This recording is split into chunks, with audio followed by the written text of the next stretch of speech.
The rise of the Qin dynasty, unifying China under Shi Huangdi. In the 6th century BCE, China entered a tumultuous period marked by wars and strife as various states vied for dominance during what is known as the Warring States period.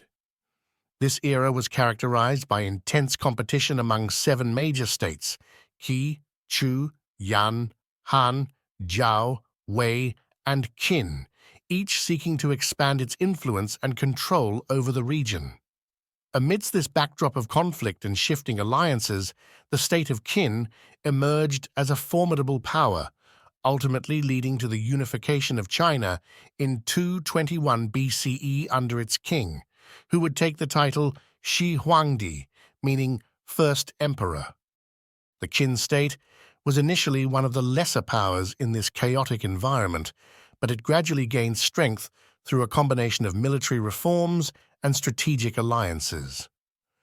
The pivotal reforms instituted by Xiangyang in the 4th century BCE laid the groundwork for Qin's rise.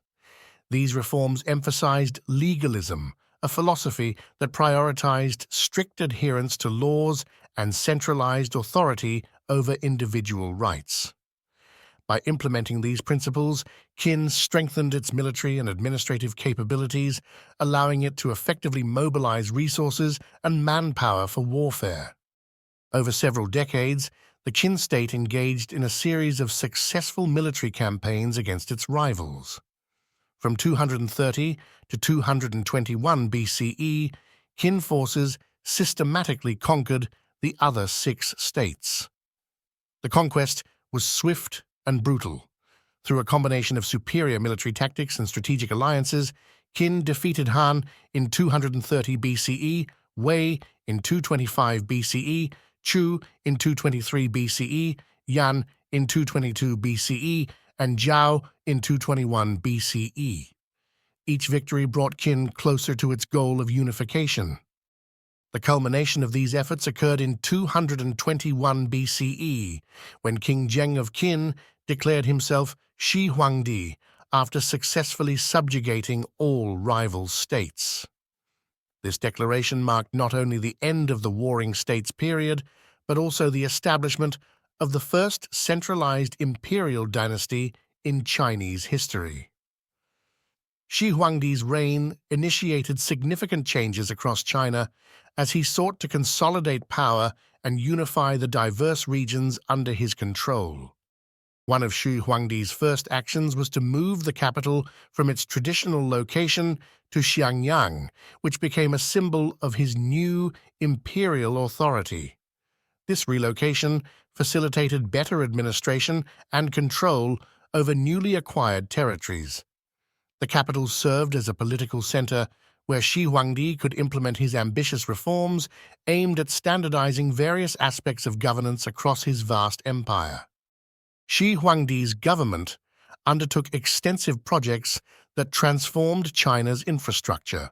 He standardized weights and measures, currency, and even the writing system, which helped facilitate trade and communication across regions that had previously operated independently.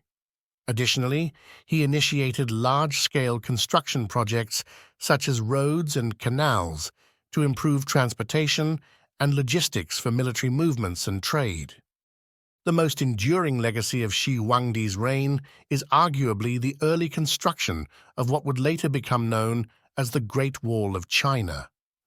To protect against invasions from nomadic tribes in the north, Shi Huangdi ordered the fortification of existing walls built by earlier states and initiated new construction efforts along the northern frontier. This monumental undertaking not only served defensive purposes, but also symbolized the strength and unity of his empire. Despite these achievements, Shi Huangdi's reign was marked by authoritarian rule characterized by harsh punishments for dissenters and strict control over intellectual thought. The infamous book burnings and execution of scholars highlighted his commitment to suppressing opposition and consolidating power at any cost. In conclusion, the rise of the Qin dynasty under Shi Huangdi represents a transformative chapter in Chinese history. Through military conquest and sweeping reforms, Shi Huangdi unified China for the first time, laying down foundations that would influence subsequent dynasties for centuries to come. As we reflect on this pivotal moment in history, it raises questions about how centralized power can shape societies both positively and negatively.